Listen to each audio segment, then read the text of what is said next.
Hello students, आज हम लोग चर्चा करेंगे माल बीमा के संबंध में।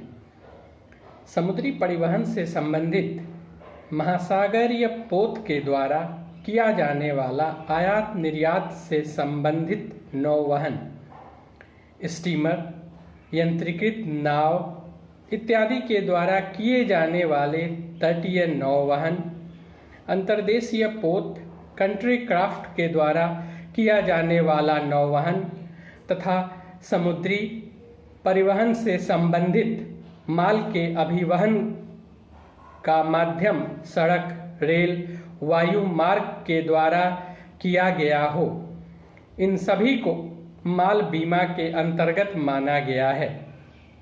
समुद्री परिवहन से संबंधित माल बीमा में निहित की गई शर्तों को इंस्टीट्यूट ऑफ कार्गो क्लॉज कहा जाता है।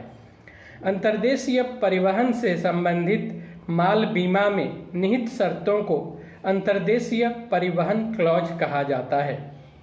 माल बीमा के अंतर्गत, जिसे आप कार्गो इंश्योरेंस के नाम से भी जानते हैं, कार्गो क्लॉज के नाम से भी जाना जाता है, इसमें पॉलिसी जारी करने के लिए दो मुख्य आधार हैं। पहला इंस्टीट्यूट ऑफ कार्गो क्लॉज, दूसरा अंतर्देशीय परिवहन क्लॉज। पहला इंस्टीट्यूट ऑफ कार्गो क्लॉज। इस प्रकार के आधार के अंतर्गत जारी की जाने वाली पॉलिसियों को तीन भागों में बांटा गया है। पहला विशिष्ट पॉलिसी, दूसरा खुला बीमा आवरण तथा तीसरा खुली पॉलिसी। पहला विशिष्ट पॉलिसी। विशिष्ट अर्थात विशेष प्रकार की यात्रा से संबंधित समुद्री परिवहन के लिए निर्गत की जाने वाली पॉलिसी को विशिष्ट पॉलिसी कहा जाता है। इस प्रकार की पॉलिसी के अंतर्गत माल भेजने वाले को माल के संबंध में समुद्री परिवहन के अंतर्गत भारतीय स्टाम्प अधिनियम 1899 के अंतर्गत तय किए गए शुल्क का स्टाम्प लगाना अनिवार्य किया गया है, या स्टाम्प की उपलब्धता नहीं होने की स्थिति में पॉलिसी पर निर्धारित किया गया शुल्क दिया जाना अनिवार्य होता है। दूसरा खुला बीमा आवरण। वह आवरण जो कर्ता के द्वारा समुद्री बीमा व्यवसाय की बृहत अवस्था को देखते हुए जारी किया जाता है, जिसके अंतर्गत माल को आयातक निर्यातक द्वारा भेजे जाने के क्रम में सतत एवं निरंतर संरक्षण प्रदान किया जाता है। समुद्री माध्यम द्वारा माल को भेजने वाले की यह दायित्व होता है कि वह तय किया गया प्रतिफल अनिवार्य रूप में भुगतान करे। प्रतिफल की दर तथा संरक्षण की शर्तें खुला बीमा आवरण में पूर्ण रूपेण सम्मिलित मानी जाती हैं। तीसरा खुली पॉलिसी। भारतीय समुद्री बीमा अधिनियम 1963 की धारा 31 के अनुसार वह पॉलिसी जो बीमा को साधारण शब्दों, सरल तथ्यों के रूप में वर्णित करती है तथा दूसरे तत्वों, जिन्हें परवर्ती घोषणाओं के नाम से जाना जाता है, उसे छोड़ देती हैं, खुली बीमा पॉलिसी कहा जाता है। इस प्रकार की पॉलिसी सामान्य तथ्यों के अंतर्गत की गई अस्थायी संविदा होती है, जिसमें बीमित राशि अधिक होता है तथा यह पॉलिसी 1 साल के लिए ही वैध मानी जाती है। इस प्रकार की पॉलिसी में संपूर्ण राशि का घोषणा के द्वारा उपयोग किया जाना अनिवार्य होता है। तभी आवश्यकता एवं अनिवार्यता होने पर नई पॉलिसी जारी की जा सकती है। घोषणा पत्र के द्वारा राशि का उपयोग नहीं करने की स्थिति में शेष बची हुई राशि का पॉलिसी पर पृष्ठांकन द्वारा जोड़ दिया जाता है। किसी परिस्थितिवश यदि पॉलिसी की समयावधि पूर्ण होने तक किसी वैध कारण के अंतर्गत यदि पॉलिसी निरस्त कर दी जाती है तो उस पॉलिसी पर लिए गए प्रतिफल का आनुपातिक प्रतिफल बिना घोषणा किए कर्ता के द्वारा वापस किया जाना अनिवार्य होता है। इस प्रकार की पॉलिसी पर स्टाम्प या शुल्क का दिया जाना आवश्यक नहीं माना जाता है। इसके बाद दूसरी परिस्थिति आती है, दूसरा आधार आता है जब माल बीमा के अंतर्गत पॉलिसियां जारी की जाती हैं, जिसे अंतर्देशीय परिवहन क्लॉज के नाम से भी जाना जाता है। अंतर्देशीय परिवहन क्लॉज के अंतर्गत 6 प्रकार की पॉलिसियां जारी की जाती हैं। पहला, विशेष सूचनापेक्षी पॉलिसी।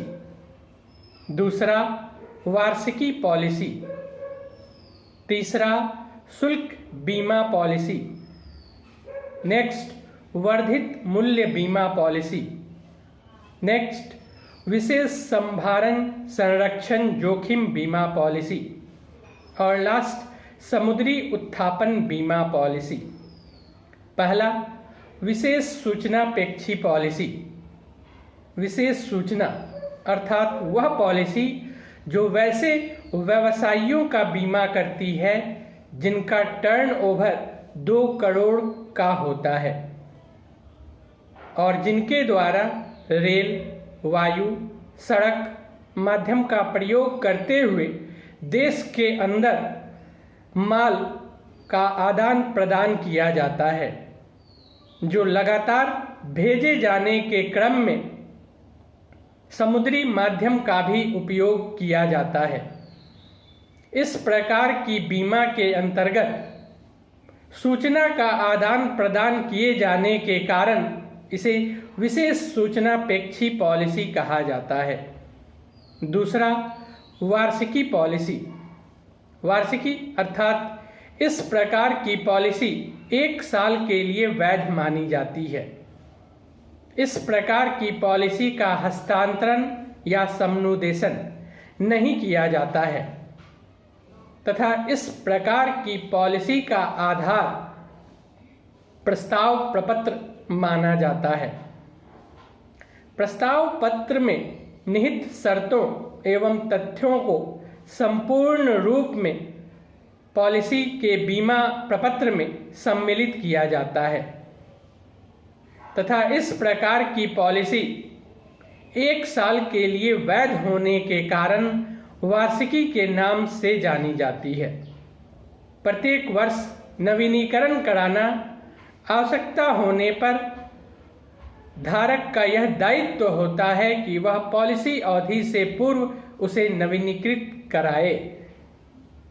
तीसरा, शुल्क बीमा पॉलिसी।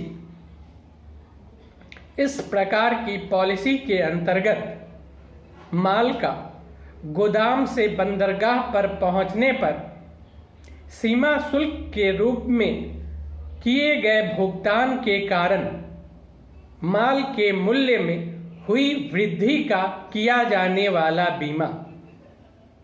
दूसरा, माल के गंतव्य स्थल पर पहुंचने के बाद लगा कुल लागत भाड़े का बीमा। और तीसरा, माल के संबंध में गोदाम में रखे होने की स्थिति में अधिक बाजार मूल्य होने के कारण अतिरिक्त राशि का किया जाने वाला बीमा। इन तीनों प्रकार के बीमाओं को सम्मिलित रूप में शुल्क बीमा पॉलिसी के अंतर्गत माना जाता है। इस प्रकार की पॉलिसी भी 1 वर्ष के लिए वैध मानी जाती है तथा इस प्रकार की पॉलिसी का भी हस्तांतरण एवं समनुदेशन संभव नहीं माना जाता है। नेक्स्ट, वर्धित मूल्य बीमा पॉलिसी।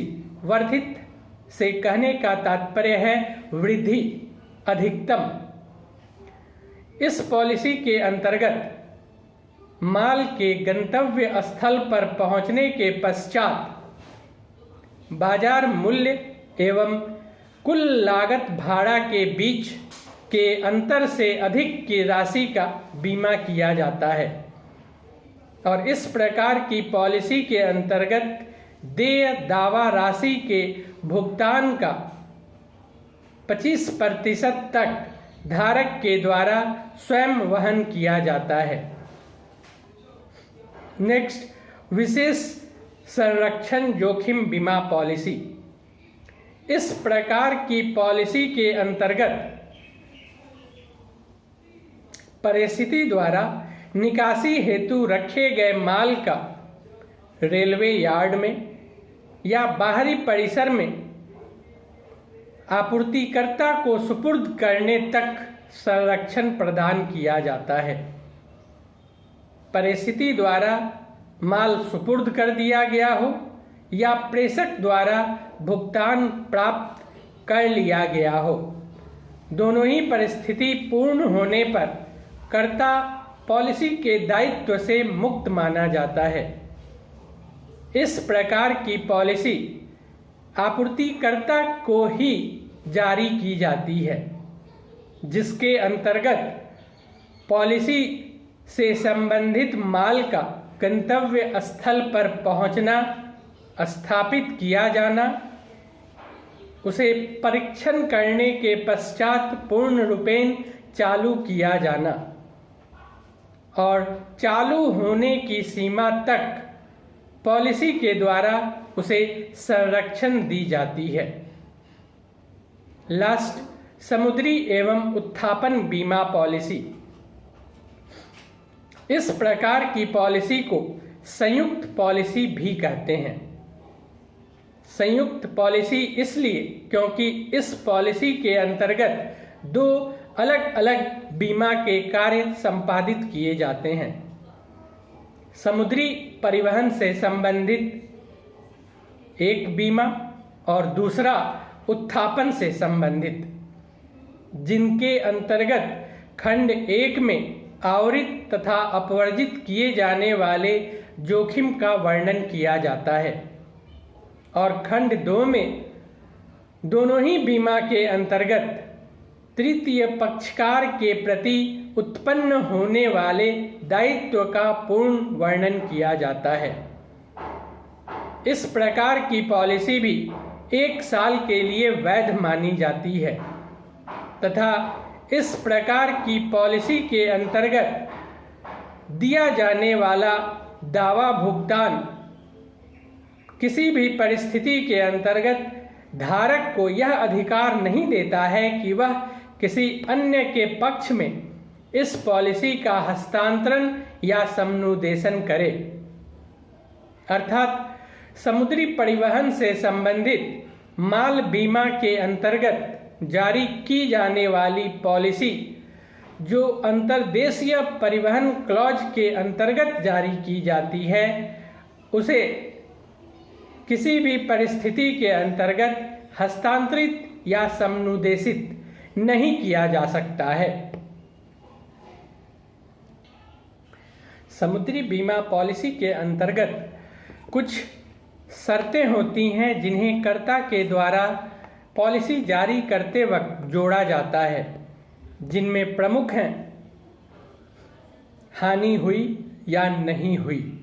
अर्थात जहाज जब बंदरगाह से चल देता है, माल लदा होने के पश्चात बंदरगाह छोड़ देने के बाद धारक या कर्ता किसी को भी यदि इस बात की जानकारी नहीं हो कि जहाज के साथ कोई दुर्घटना घटी है, नहीं घटी है, जहाज पर रखे हुए वस्तु को क्षति हुई है या नहीं हुई है, तो वैसी स्थिति में यदि जहाज के बंदरगाह से चल देने के बाद भी बीमा यदि किया जाता है और धारक के द्वारा यदि करवाया जाता है, तो कर्ता वस्तु में होने वाली क्षति की पूर्ति के लिए बाध्य माना जाता है। इसलिए क्योंकि वस्तु की परिस्थिति से संबंधित ज्ञान दोनों में से किसी को भी नहीं था।